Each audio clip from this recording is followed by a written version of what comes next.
بسم اللہ الرحمن الرحیم۔ آج ہم فارسی کی دوسری کتاب کے 20ویں سبق کو پڑھیں گے۔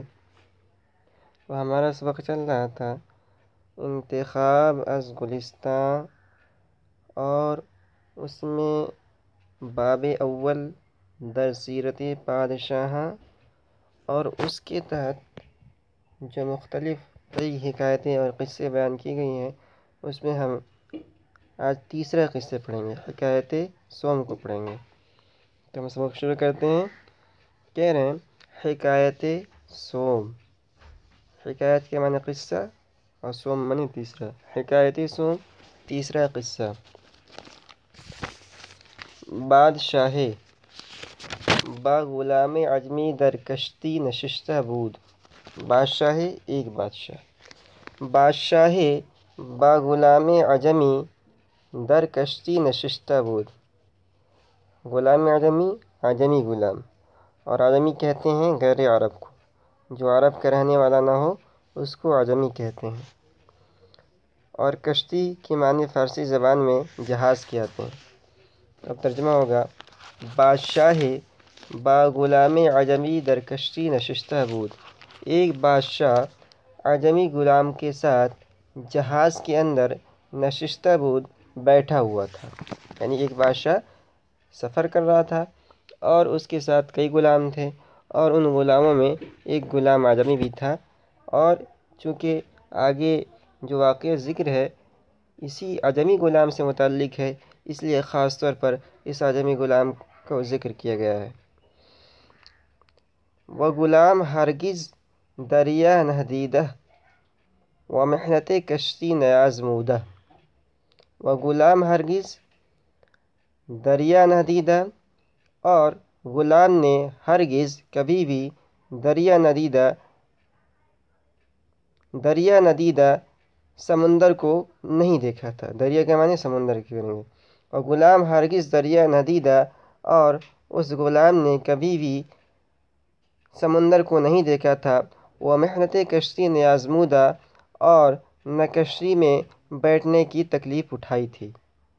یعنی کبھی بھی وہ دریا کے اندر، سمندر کے اندر اس نے سفر نہیں کیا تھا، اور کبھی بھی کسی جہاز پر نہیں بیٹھا تھا۔ تو اب جیسا کہ انسانی فطرت کا تقاضا ہے کہ جب انسان کوئی کسی نئی چیز کو دیکھتا ہے تو اس سے متاثر ہوتا ہے، تو غلام بھی جس نے جب پانی اچانک سمندر کے ٹھاٹھے مارتے ہوئے موج کو دیکھا اور بڑا سا جہاز دیکھا اور جہاز پہ سوار ہوا، تو وہ چلانے لگا، اسے خوف ہوا کہیں ہم سمندر کے اندر غرق نہ ہو جائیں، تو گریہ وزاری اور چیخنے اور چلانے لگا۔ گریہ وزاری آغاز نہاد،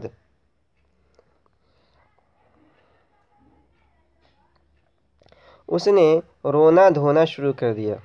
گریہ وزاری رونا دھونا، آغاز نہاد شروع کر دیا۔ گریہ وزاری آغاز نہاد، اس نے رونا دھونا شروع کر دیا۔ ولرزہ بر اندامش افتاد، اور اس کا بدن کانپنے لگا۔ لرزہ کانپنے لگا، بر اندامش کے اندر شین ضمیر اس غلام کی طرف راجع ہے، اور اس پورے جو ہے جملے کا ترجمہ کریں گے، ولرزہ بر اندامش افتاد، اور اس کا بدن خوف کی وجہ سے کانپنے لگا۔ چندہ کے ملاطفت کردن، ملاطفت کے معنی نرمی کے آتے ہیں، اور چندہ کا ترجمہ کریں گے جتنا۔ چندہ کے ملاطفت کردن، جتنی بھی ملائمت سے پیش آئے، یعنی اس کو سمجھایا گیا نرمی سے کہ بھائی ڈرو مت، کوئی بات نہیں، ہم ڈوبیں گے نہیں، لیکن وہ سمجھا نہیں۔ آرام نہ گرفت، کہہ رہے ہیں کہ وہ چپ نہ ہوا، یعنی اس کو آرام نہ پکڑا، آرام نہ ملا، یعنی چپ نہ ہوا، وہ چیختا چلاتا رہا۔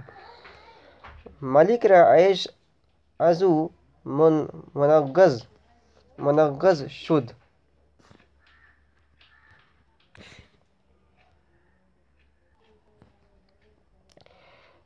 ملک را عیش ازو منغز شد۔ عیش کے معنی آرام، اور از او کا مخفف ہے، اور منغز کے معنی آتے ہیں کرکرا ہونا، خراب ہونا، بیکار ہو جانا، بے مزہ ہو جانا۔ ملک را عیش ازو منغز شد،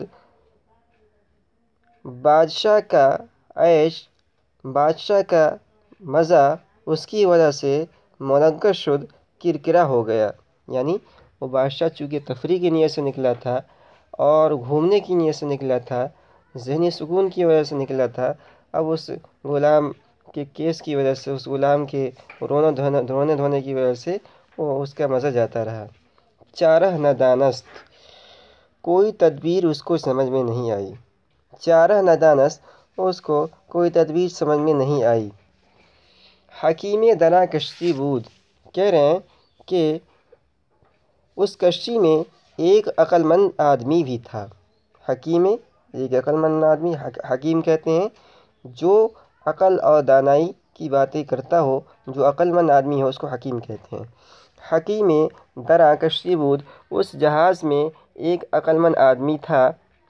ملک را گفت، اس نے بادشاہ سے کہا، اگر فرمائی من، اگر آپ فرمائیں، اگر آپ مجھ سے فرمائیں، او را بطریقے خاموش گردانم، تو میں اسے ایک ترکیب سے خاموش کر دوں۔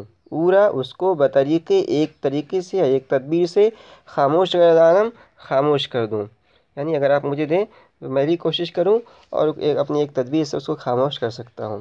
گفت غایت لطف و کرم باشد، بادشاہ نے کہا بڑی مہربانی اور عنایت ہوگی، میں تو یہ چاہتا ہوں کہ جو ہے یہ خاموش ہو جائے اور ہمارا سفر عیش و آرام کے ساتھ ہو۔ فرمود، تو اس حکیم نے، اس عقل مند نے کہا، تا غلام را بدریا انداختن، اس نے حکم دیا کہ غلام کو دریا کے اندر ڈال لیا جائے۔ غلام را بدریا انداختن، اس عقل مند نے حکم دیا کہ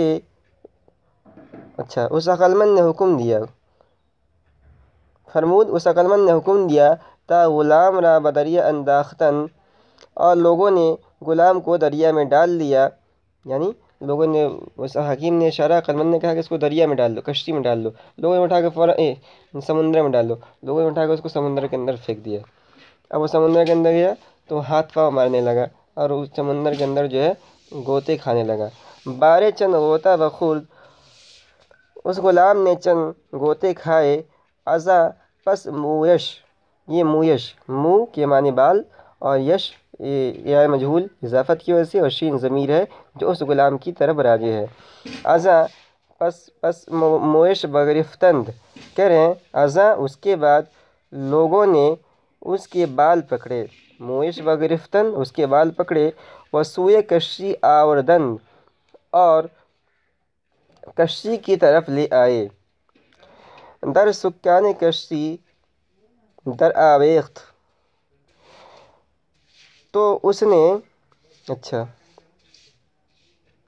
بہر دو دست در سکان کشتی در آویخت، تو اس غلام نے دونوں ہاتھوں سے کشتی کے دمبالے پکڑ کر لٹک گیا، یعنی جیسے کشتی کے پاس، جہاز کے پاس آیا فوراً جو ہے اس جہاز کو پکڑ کر لٹک گیا، تو کیا کہتے ہیں، جو جہاز کا جو دمبالا تھا وہ پکڑ کر لٹک گیا۔ چو بر آمد، جب وہ دریا سے نکل آیا، یعنی اچھی طرح دریا سے نکل کر جہاز کے اندر آ گیا۔ چوں بر آمد، جب وہ دریا سے نکل آیا، بگوشہ بنشست، تو ایک کونے میں بیٹھ گیا، یعنی اب چپ چاپ ایک کونے میں جا کر بیٹھ گیا، اب چیخنا چلانا بند کر دیا۔ وقرار گرفت، اور سکون پایا۔ ملک را پسندیدہ آمد، بادشاہ کو یہ ترکیب پسند آئی، یعنی اس عقل مند آدمی کے ترکیب سے بادشاہ بہت خوش ہوا، متاثر ہوا۔ گفت، بادشاہ نے پوچھا، این در این چه حکمت بود، کہ اس کے اندر کیا حکمت اور اس کے اندر کیا نقطہ ہے، یعنی آپ نے جو یہ غلام کسی طرح خاموش نہیں ہو رہا تھا اور آپ نے اس کو دریا کے اندر ڈالا، سمندر کے اندر ڈالا اور ایک بار ہی خاموش ہو گیا، ایک ہی بار میں، کیا حکمت تھی؟ گفت، تو اس حکیم نے کہا کہ اول محنت غرق شدن نیاز مودہ بود، عقل مند نے کہا، جواب دیا، سمجھایا بادشاہ کو کہ اس سے پہلے غلام نے محنت غرق شدن نیاز مودہ بود، ڈوبنے کی تکلیف نہیں اٹھائی تھی، یعنی اس سے پہلے اس کو کبھی پانی کے اندر ڈوبنے کی اور جو ہے پانی کے اندر ڈوبنے کا اتفاق نہیں ہوا تھا۔ تو جب ڈوبنے کا اتفاق نہیں ہوا تھا تو ڈوبنے سے بچنے کی سلامتی، یعنی ٹھیک ٹھاک آدمی جب ڈوبتا ہے ڈوبنے سے بچ جائے تو اس کی کیا قدر و قیمت ہے، اس کا احساس اس کو تھا ہی نہیں۔ وقدر سلامت کشتی نمی دانست، اور کشتی میں بچے رہنے کی قدر وہ غلام نہیں جانتا تھا۔ ظاہر سی بات ہے، جب آدمی نے ڈوبنے کی تکلیف نہیں اٹھائی ہو تو اس کو کشتی میں بیٹھ کے کتنا آرام مل رہا ہے اس کا اندازہ نہیں ہو سکتا ہے۔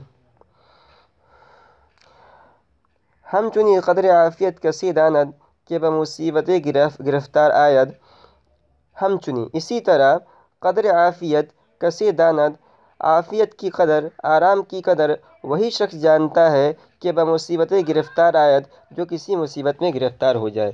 یعنی جب تک آدمی کسی مصیبت کے اندر گرفتار نہیں ہوتا ہے تب تک آدمی کو عافیت کی اور آرام کی قدر و قیمت سمجھ میں نہیں آتی ہے۔ اور یہی حکمت ہے کہ اللہ تعالیٰ ہم بندوں کو موقع موقع سے آزماتے رہتے ہیں، تکلیفیں ڈالتے ہیں، بیماریاں دیتے ہیں، تاکہ ہم اس بیماری کے اندر گرفتار ہوں، اور جب اس بیماری سے شفا پائیں تو ہمیں احساس ہو کہ آرام اور سکون اور جو ہے صحیح سالم رہنے کی کیا قدر و قیمت ہے، اور ہم اللہ کا شکریہ ادا کریں۔